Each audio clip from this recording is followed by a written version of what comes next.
요즘 우리나라는 많은 중국인들 관광객이 오고 또 유학생들이 오고 또 사업가들이 오고 또 한국의 많은 사업가들 또 유학생들이 중국에 가서 활동을 하고 있습니다.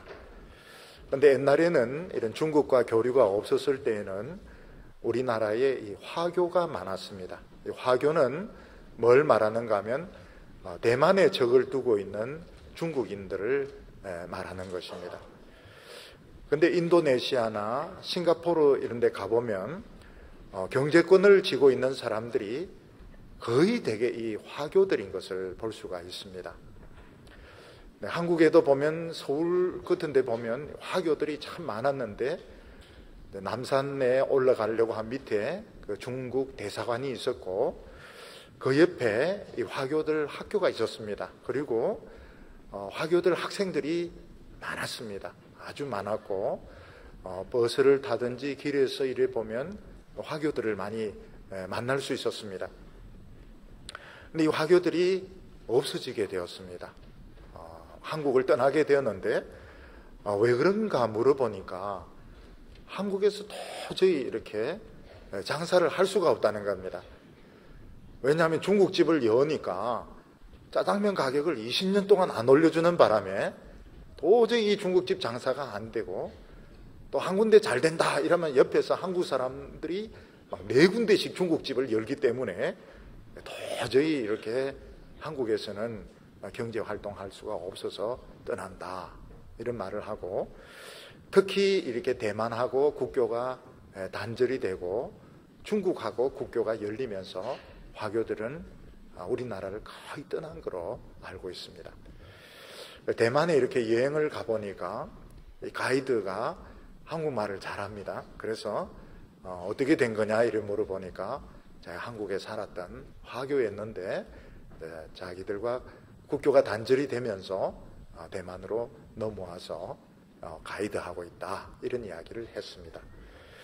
지금은 보면 우리 한국에 외국인들이 많이 와서 살고 계시지만 사실 적응하기가 굉장히 어려운 나라라고 말을 하고 있습니다. 마찬가지로 우리 한국 사람들도 미국에 이민을 가면 밑바닥부터 시작을 해야 되는데 가장 성공적인 사람이 지금 세계 국제은행의 김용시로 알려지고 있습니다. 이분은 어렸을 때 미국으로 이민 갔는데 공부를 아주 이렇게 잘해서 의대를 다니면서 IT에 결핵에 걸린 사람들을 치료하는 이 프로그램을 성공적으로 이렇게 성공을 시키고 또 그 뒤에는 아프리카에 있는 그 에이즈 환자들을 치료하는 이런 프로그램을 해서 성공을 시키고 지금은 이제 세계은행 총재로 있습니다. 외국에 이민 가면 제일 먼저 해야 되는 것이 그 나라 언어를 배워야 되는 겁니다. 미국에 가서 영어를 못하면 결국은 벙어리 취급을 받을 수밖에 없습니다. 그리고 우리나라에서 아무리 자격을 가지고 있다 하더라도 거기 가서 다시 공부를 해서 자격을 따야 되는데 의사 자격도 다시 따야 되고 약사증도 다시 따야 되고 공인회계사라든지 이런 공부를 다시 해야 미국에서 적응을 할 수 있습니다. 그래도 미국이나 한국에 보면 여성들, 흑인들, 에이시언이 올라갈 수 없는 한계가 있습니다. 유리벽이라 해서 유리천정이라 해서 글래스 실링이라 해가지고 겉으로는 안 보이지만 에이시언이라든지 흑인이라든지 여성들이 올라갈 수 없는 그런 장애들이 있고, 우리나라도 이 기업에 가보면 사실 여성들이 남자보다 더 많은 노력을 해도 지금도 진급이나 이런 데 차별이 많은 것이 사실입니다. 얼마 전에 미국에 보니까 한 여성이 아주 큰 자동차 회사에서 최고 경영자, 글래스 실링을 뚫고 최고 경영자의 자리에 올라가는 것을 발표가 났습니다. 우리 많은 크리스찬들이 사회생활을 하면서 겪는 것이 바로 외국에 이민 갔을 때 겪는 것과 같습니다.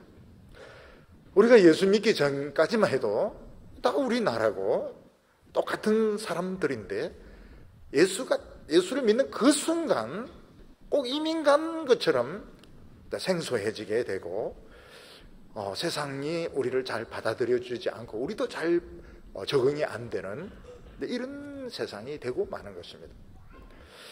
꼭 이 술을 안 마셔서 그런 것인가? 일요일날 교회 오기 때문에 그런 것인가?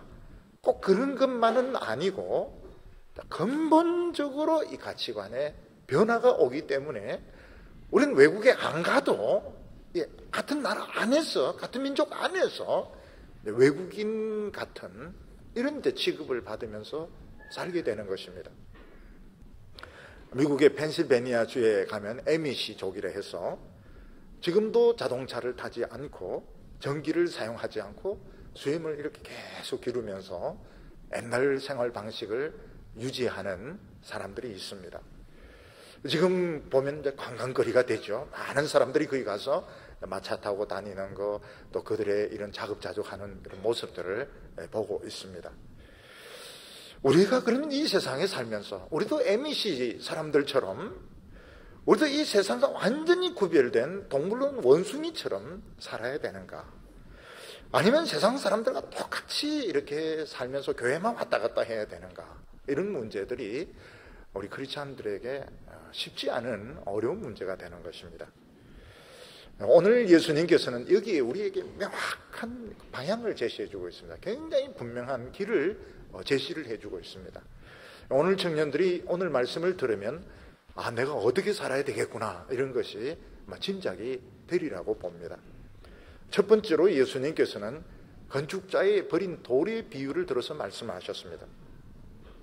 요즘 보면 건설업체가 몇십 층 빌딩, 심지어는 100층이 넘는 이런 빌딩을 짓는데 그냥 건물이 한꺼번에 그냥 탁 만들어지는 것이 아닙니다.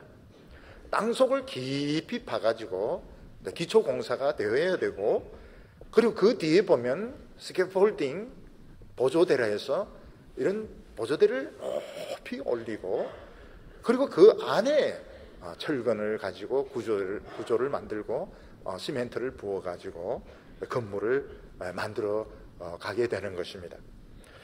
오늘 성경 말씀을 보면 굉장히 그 바보스러운 이런 건축업자가 있었던 것입니다.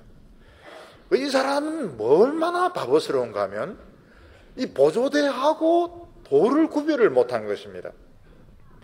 그래서 이 건축업자는 보조대를 잔뜩 지으면 집이 되는 줄로 생각하고 정말 집을 만드는 데 필요한 돌은 다 버렸던 것입니다. 그러면 어떻게 합니까? 다른 사람인데 그 돌을 주어가지고 집을 만든 겁니다. 나중에 주인이 집을 지어달라고 부탁한 주인이 와보니까 이 건축업자가 얼마나 엉터리인가 하면 보조대만 잔뜩 지어놓고 안에 건물이 없는 것입니다. 그리고 보니까 딴 사람이 그 돌을 가지고 와서 집을 다른 사람이 지은 겁니다. 결국은 이 보조대만 잔뜩 가진 이 건축업자는 돈도 못 받고 결국은 이제 손해배상까지 하게 되는 것입니다. 마찬가지로 우리가 이 세상을 보면 세상에 좋은 것이 너무너무 많이 있지만 그중에 진짜 이 건축을 하는 재료, 돌이 있는가 하면 그냥 그 껍데기, 이 보조대에 불과한 것들이 많이 있는 것입니다. 세상 사람들이 제일 중요하게 생각하는 역시 정치입니다. 정치, 경제, 그리고 스포츠, 교육 이런 식인데 타임 매거진에서 올해의 인물 이렇게 보면 정치인이 제일 많고 그 다음에 이제 경제인, 스포츠, 연예인 이런 순으로 나타나는 것을 볼 수 있습니다.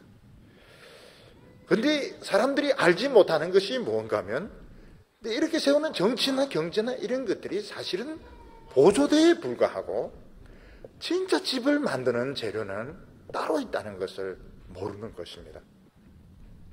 그래서 오늘 성경 말씀 보면 예수님께서 누가복음 20장 17절과 18절 보면 그들을 보시며 이르시되 그러면 기록된 바 건축자의 버린 돌이 모퉁이의 머릿돌이 되었느니라 함이 어쩌미냐. 무릇 이 돌 위에 떨어지는 자는 깨어지겠고 이 돌이 사람 위에 떨어지면 그를 가루로 만들어 흩으리라 하시니라. 한때는 이제 벽돌이 만들어져서 요긴하게 섰지만 벽돌이 만들어지기 전에는 집을 짓는 중요한 재료는 역시 돌이었습니다.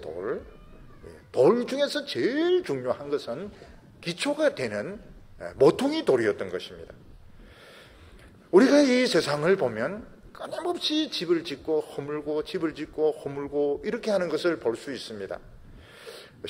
하일리 슐리만이라는 사람이 트로이를 발굴하게 되는데, 슐리만은 어렸을 때부터 그 호무가 쓴 일려들을 열심히 읽으면서 분명히 트로이가 있을 것이다 이렇게 이제 생각을 해서 몇 군데를 발굴하다가 실패를 했습니다. 다시 책하고 이렇게 비교를 해보니까 역시 이제 바다 쪽이 좀 가까운 것 같아서 바다 쪽을 발굴을 했는데 드디어 이 트로이를 찾아내게 됩니다. 근데 트로이를 땅 판다고 해서 되는 것이 아니고 이미 땅속에 여러 청이 있는 겁니다. 그리고 저 밑에 트로이가 있었습니다. 무슨 말인가 하면 이 세상은 한 건물이 있으면 무너지고 그 위에 흙이 덮이고 또 그 위에 새로운 건물이 세워지고 또 덮이고 새로운 건물이 세워지고 이런 식으로 만들어지는 것입니다. 지금도 로마에 가면 많은 유적지가 있지만 실제로 더 많은 유적지는 로마시 안에 들어있다고 합니다.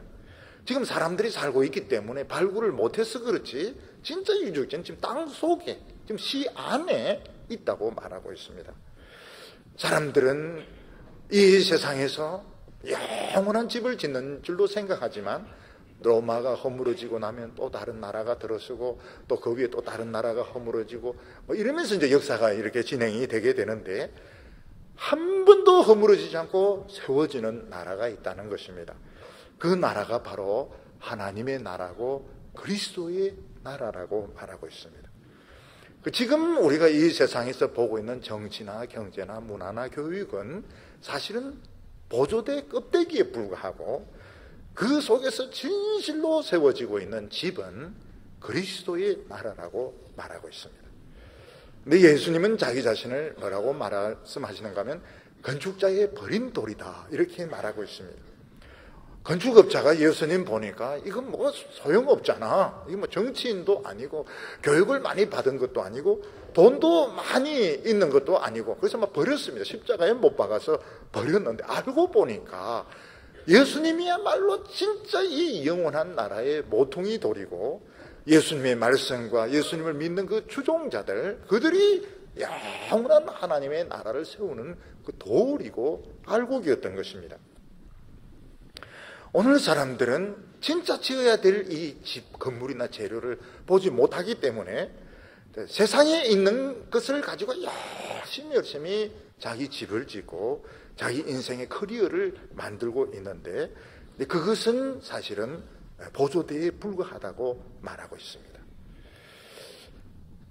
유대인들은 예수님이 정치적이지도 않고 교육을 많이 받지도 않았고 돈도 많지도 않기 때문에 예수님을 쓸데없는 보조대인 줄 알고 그냥 십자가에 못 박아서 버렸습니다. 근데 알고 보니까 예수님이 모든 세계, 우주 전체를 세우는 기초였고 영원한 하나님의 나라의 모퉁이 돌이었던 것입니다. 그리고 사람들은 누구든지 이 예수 그리스도와 연결이 안 되면 결국은 존재할 수 없다고 말했습니다. 18절에 보면 무릇 이 돌 위에 떨어지는 자는 깨어지겠고 이 돌이 사람 위에 떨어지면 그를 가루로 만들어 흩으리라고 말했습니다.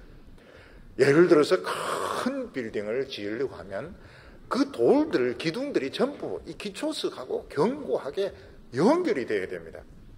만약 이 기초와 연결이 되지 않는 기둥이라든지 이런 것들은 결국은 다 떨어져 없어질 수밖에 없습니다.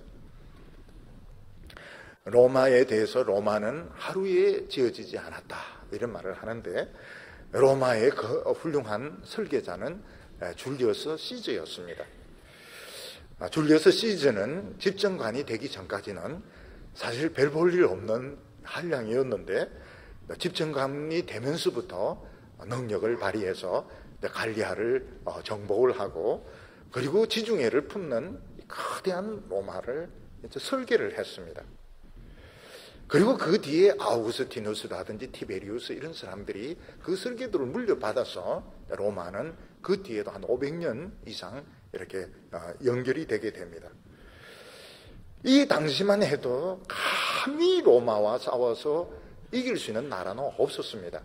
지금은 이제 루마니아로 되어 있지만 옛날에 그 다키아라는 나라가 로마에게 되어들었습니다. 그때 어떻게 되는가 하면 결국 다키아는 없어지게 됩니다. 다키아는 없어지고 사람들을 이제 거기로 옮기게 되는데, 그래서 지금도 루마니아어와 이태리어는 비슷하다 그래요. 지금 이태리어 하는 사람은 루마니아어를 할 수 있다고 말합니다. 왜냐하면 로마 사람들 다 없애버리고 죽여버리고 로마 사람을 옮겼기 때문에 이태리어하고 루마니아어하고 비슷한 겁니다. 그리고 5만 명을 붙잡아서 그 검투사들 원형 경기장에서 죽습니다. 로마가 대단한 나라죠.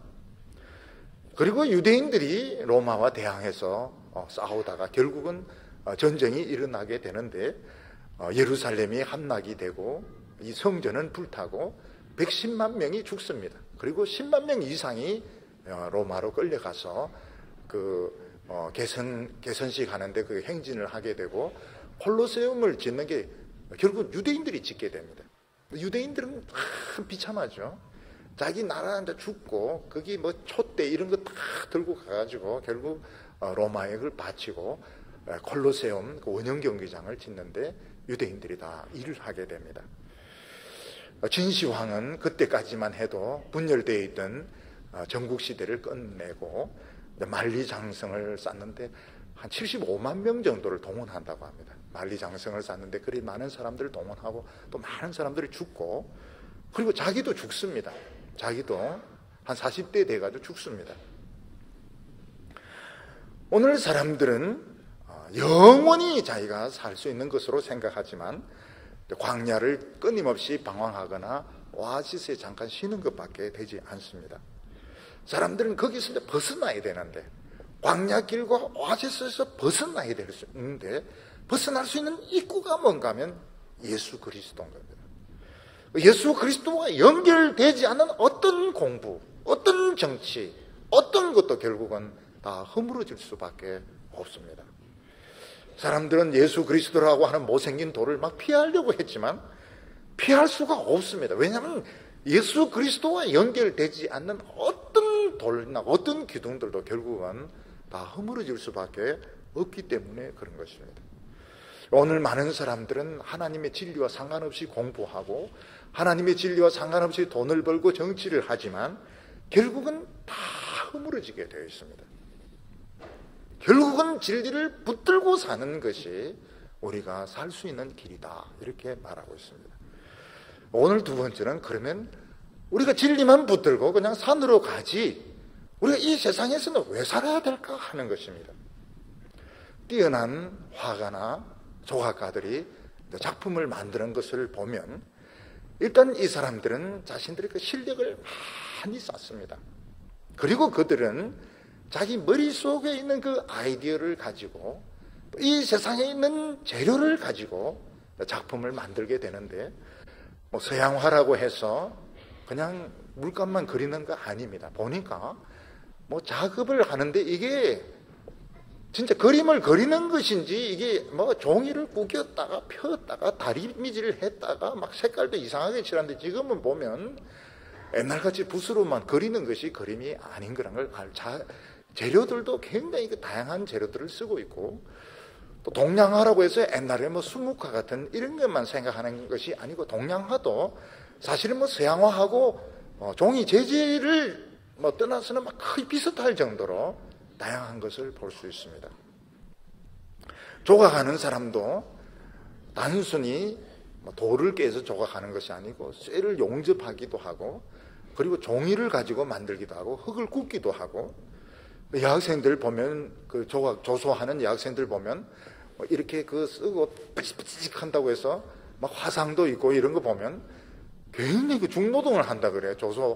조소하는 여학생들 보면 막 무거운 쇳덩어리 들고 와서 용접을 하기도 하고 막 깨기도 하고 이러는데, 그 여학생들은 꼭 그 남자친구가 있어야 된다 그래요. 돌을 옮겨지고 쇳덩어리를 짊어질 수 있는 그런 사람이 있어야 된다 그럽니다. 이게 무슨 말인가 하면, 우리가 하나님의 이 나라를 세우는데 그 개념들은 다 성경에서 오지만 재료는 뭘 가지고 쓰는가? 이 세상 것을 가지고 재료를 써서 작품을 만드는 것입니다. 왜 우리가 이 세상에서 직업을 가져야 되고 학교를 다녀야 되는가?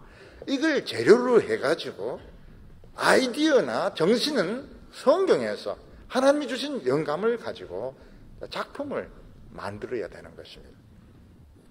예를 들어서 링컨 대통령은 흑인 노예를 해방시켰습니다. 근데 흑인 노예를 해방시키는 것이 그냥 산후에서 해방시킨 것이 아니고 그 미국의 이런 그 남북 전쟁의 이런 상황에서 전쟁에서 이김으로써 흑인을 해방을 시켰던 것입니다. 넬슨 만델라 같은 경우에는 400년 정도 계속된 인종차별을 없애는데 그는 이 남아공화국이라는 이 흑백 대결의 이 현장에서 또 자기 자신은 27년간 감옥에 갇혀서 고생하는 가운데서 자기가 이 인종차별의 문제를 해결을 했던 것입니다. 그래서 우리 성도들이 알아야 될 것이 뭔가 하면 우리가 이 아이디어나 이 모든 개념들, 실력들은 성경에서 가지고 오지만 재료는 이 세상의 재료를 가지고 작품을 만들어야 되는구나. 그래서 우리는 이 세상을 어떤 시각으로 봐야 되는지 알 필요가 있는 것입니다. 제가 이 서울에 살 때 그 경기도 광주가 가까웠습니다. 근데 거기 보면은 이 도자기 굽는 가마들이 많아요. 근데 거기 가서 물어보면 그 사람들이 환합니다. 진흙이 아무데나 그냥 땅 파가지고 도자기를 만드는 것이 아니고 어느 흙이 좋다는 것을 이 사람들은 압니다. 그리고 그걸 사야 됩니다. 흙을 사야 되고 그리고 나서는 이걸 몇 도에 몇 시간 구워야 돼. 이건 전부 자기 그 경험에서 그리고 모양은 자신의 그런 아이디어에서 나오게 되는 것입니다. 신안군에 가면 그 바다에서 빠진 그 많은 그 보물들을 건지지 않았습니까? 그리고 한 번은 거기 갈 기회가 있어서 바닷가에 있는 그 보물섬에서 올린 그 도자기들을 이제 보러 갔는데 해필이면 그날 바람은 또 엄청나게 부는데 또 문은 잠겨져 있고 커피는 안 팔고 이래가지고 결국은 그 보물을 이제 보지 못했습니다. 근데 우리는 이 세상의 것을 재료를 가지고 수많은 그 시행착오 끝에 성경에서 가져온 것을 가지고 작품을 만들어야 되는 것입니다. 근데 세상 사람들은 그냥 많이 가지면 좋다고 그래요. 흙덩어리들 많이 가지면 좋다지만 그건 의미가 없는 겁니다. 흙을 많이 가지는 것은 의미가 없고 우리는 그걸 가지고 작품을 만들어야 되고 구워야 되고 굽는 과정에서 많이 이제 갈라지고 터지면 이걸 버려야 되는 겁니다. 제가 오래전에 미국에 그때 집회가 있어서 이렇게 갔을 때 교인 중에 한 명이 미국에 있는 대학 안에서 커피숍을 경영하는 분이었습니다. 근데 무슨 이야기를 아침만 되면 학생들하고 교수들이 쫙 줄을 서서 커피를 테이크아웃 해가 간다는 겁니다. 근데 그때만 해도 저나 우리나라 사람들은 커피라 이러면 다방 커피 그거밖에 몰랐던 것입니다. 그래 앉아있으면 설탕도 많이 주고 프림도 많이 주고 그래 돌려가지고 달달하게 먹는 이 다방 커피 이거밖에 몰랐는데 근데 그 테이크아웃 하는 그 커피를 줄을 쫙 선다는 거예요. 그래서 세상에 그런 게 어디 있냐, 무슨 사람들이 정신 나가게 커피 사라고 그것도 점잖게 밖에서 안에서 안 먹고 밖에서 먹는데 그 줄을 서가 먹는 거야. 나중에 보니까 우리나라가 그렇더라고. 우리나라 보니까 막 젊은 사람들 보면 막 쫙 써가지고 밥은 안 먹어도 커피 마시고 밥은 굶어도 도나스나 뭐 이런 샌드위치 같은 거 먹고 이러는데 이 커피 하나를 가지고 이 스타벅스에 커피 하나를 가지고 이제 세 개를 이제 재패를 하지 않습니까? 근데 우리 성도들은 이제 이것만 가지고 안 되는 겁니다. 세상 사람들은 이 정도만 하면 됩니다. 커피 하나, 스타벅스 하나만 가지고 막 한 사업을 세계적인 기업체를 만들면 되는데 이거는 성경적이지 않은 겁니다. 물론 그거는 그냥 하나의 사업으로 비즈니스로는 충분히 가능하지만 하나님의 백성들은 성경에서 누가 와서 묻죠. 성경에 커피가 어디 있습니까? 이렇게 묻는데 그러니까 성경에서 자기가 믿음을 가지고 이 세상의 것을 재료를 삼아가지고 작품을 만드는 것입니다. 여기 보면 유대인들이 예수님을 시험을 하고 죽이려고 하고 있습니다. 왜냐하면 예수님이 이미 허락하지가 않고 자신들의 그 기준에 안 맞는 겁니다. 그래서 유대인들은 로마의 세금을 바치는 이런 문제를 가지고 예수님을 시험을 해가지고 예수님을 고소를 하려고 생각하고 있었습니다. 근데 그들이 사람을 잘못 만난 겁니다. 왜냐하면 예수님은 그런 것을 너무 잘 알고 있었던 것입니다. 사람의 심리에 대해서 너무나도 잘 알고 있었습니다. 근데 우리가 이제 사회생활하고 친구를 사귀다 보면 참 여러 가지 이제 문제를 느끼게 되는데 그 중에 하나가 뭔가 하면 우리가 이 성격이 잘 어울리지 못하는 겁니다. 다른 사람과 잘 어울리지 못하고 그러면서도 쉬운 성격이 아니고 굉장히 좀 까탈스럽고 그렇다고 해서 뭘 또 일을 잘하는 것도 아닌 겁니다. 그러니까 우리가 우리 자신만 보면 정말 아무것도 할 수 없는 뭔가 남과 잘 섞이지도 못하고 또 그렇다고 해서 쉽게 넘어가는 성격도 아니고 그렇다고 해서 능력도 뛰어난 것도 아니고 그러니까 이런 조건은 망하기 딱 알맞은 조건이거든요. 저는 이렇게 이제 사회생활도 이렇게 해보고 이렇게 보면 제 성격이 참 문제가 많다는 걸 알게 되었습니다. 저는 이 성격이 그래도 쉽지도 않아요. 쉽지도 않고 잘 넘어가지도 안 하고 또 그렇다 해서 크게 그래 유능한 것도 아니고 똑똑한 것도 아니고 정말 이 골치 아프고 망하기 딱 알맞은 그런 성격을 가지고 있었던 것입니다. 그런데 감사한 것은 예수님도 또 그런 성격, 예수님이 뭐 못하는 게 많다는 그런 거 빼놓고는 근데 왜 그런가 이렇게 살펴보니까 이미 예수를 믿으면서 제 안에 변화가 오게 된 겁니다. 예수를 믿고 난 뒤에 잘 어울리지 못하고 성격도 쉬운 성격도 아니고 그렇다 해서 이 유능한 것도 아니고 이것도 아니고 저것도 아닌 이런 성격이 되어서 개밥의 도토리처럼 학교에서나 직장에서 잘 섞이지 못하고 어려움을 당할 때가 많습니다. 그것은 우리가 부족해서 그런 것보다도 우리는 이미 말씀의 영향을 받은 것입니다. 하나님께서 우리에게 요구하시는 것이 무엇인가 하면 지금 너희들 이 상태에서 뭔가를 만들어 가야 된다는 것입니다. 이거 우리 책임이 아닙니다. 이미 우리는 말씀의 영향을 받았기 때문에 잘 적응도 못하고 잘 어울리지도 못하지만 우리는 이걸 가지고 뭔가를 만들어 가야 될 처지에 있는 것입니다. 그럼 이제 세 번째 문제는 가이사의 것은 가이사에게 하나님의 것은 하나님에게 바치라. 이 말이 무슨 뜻이냐 하는 것입니다. 유대인들에게 있어서 로마의 세금을 내는 문제는 아주 뜨거운 감자였습니다. 뜨거운 감자가 뭡니까? 손에 들고 있으려니까 너무 뜨겁고 던져버리려니까 아깝고 던질 수도 없고 질 수도 없어서 막 지금 막 이러지도 못하고 저러지도 못하는 이게 뜨거운 감자고 만약 이걸 입에 집어넣으면 어떻게 됩니까? 홀랑 입안에 이제 타게 되는 것이죠. 이들은 이제 이 문제를 가지고 예수님을 이제 시험을 했습니다. 가이사에게 세금을 바치는 것이 옳습니까? 틀립니까? 이것을 우리에게 이야기해 달라는 것입니다.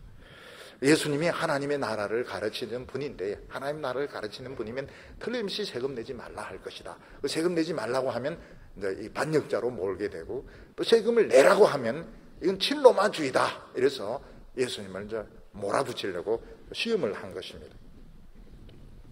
그때 예수님께서는 그래? 그러면 데나리온 하나를 가지고 오너라. 돈을 가지고 왔을 때 예수님 묻습니다.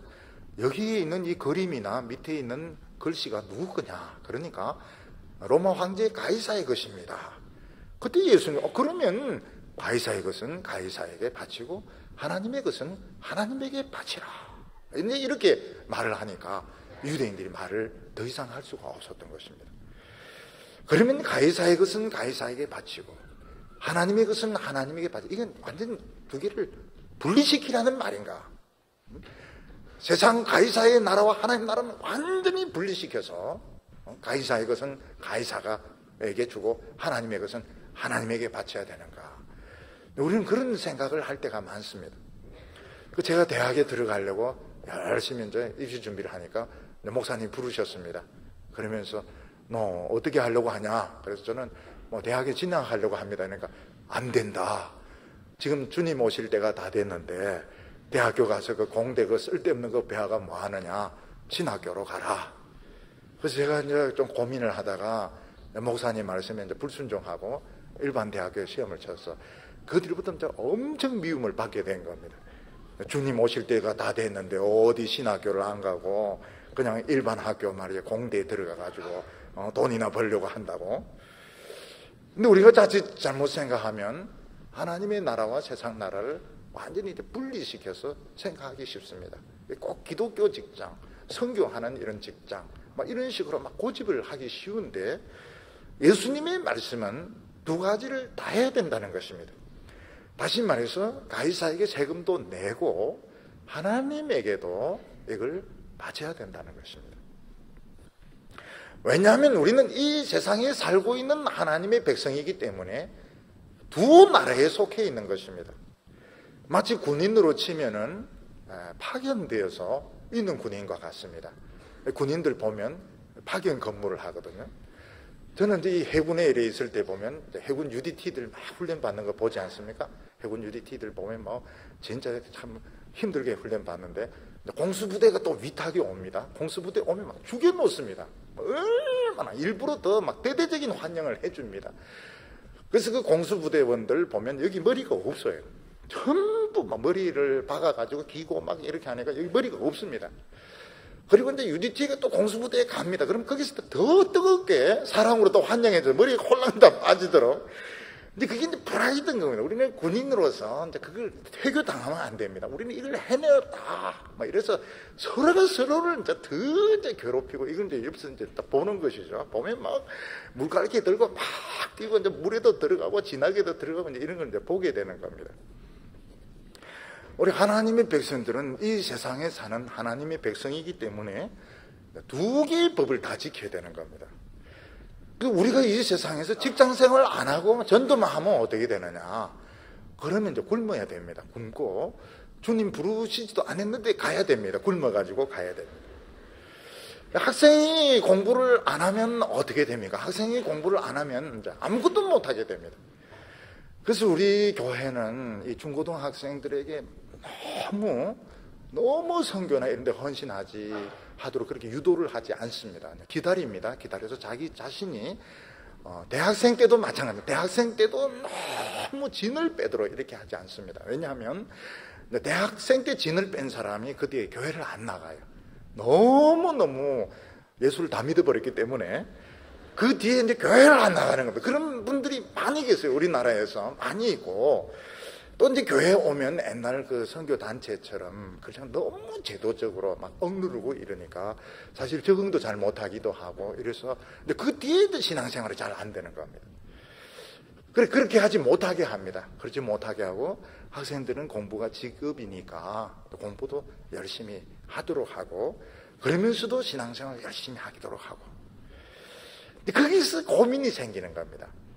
딴 친구들 보면 이제 요즘 이제 고시가 없어지고 로스쿨가 되지만 근데 고시 공부하는 애들은 막 절에 들어가고 막 고시촌에 들어서 그것만 하는데 근데 주일학교도 해야 되고 성가대도 해야 되고 또 고시 공부도 해야 되고 대학원 논문도 준비해야 돼. 이러니까 시간이 절대적으로 모자란 겁니다. 시간이 절대적으로 모자라요.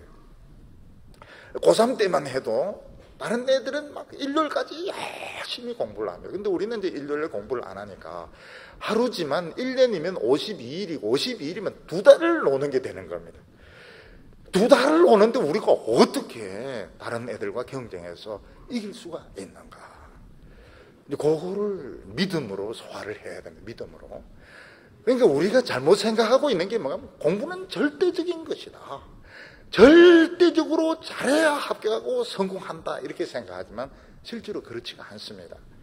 하나님의 백성들은 또 다른 길이 있기 때문에 그냥 최선을 다하고 시험 치면은 되는 겁니다. 되는 겁니다. 제 친구가 이제 오래전이죠. 제 친구가 오래전에 행시 합격해서 왔습니다. 그래서 잘했다. 고시 합격했으니 잘했다. 근데 너 어떻게 합격했냐 이러니까 미안하지만 화장실에서 본 문제가 많이 나와서 그래서 그래서 너희들에서 냄새가 그리 나는구나. 화장실에서. 그게 막 거의 농담으로 한 것이지만 사실은 이게 절대적으로 시간을 많이 들인다 해서 논문이 되는 것도 아니고 공부가 잘 되는 것도 아니고 하나님이 힘을 주셔야 되는 것입니다. 그래서 우리는 너무 잘하려고 해서는 안 됩니다. 공부도 창조고 연애도 창조고, 그래서 연애를 또 하시기 바랍니다.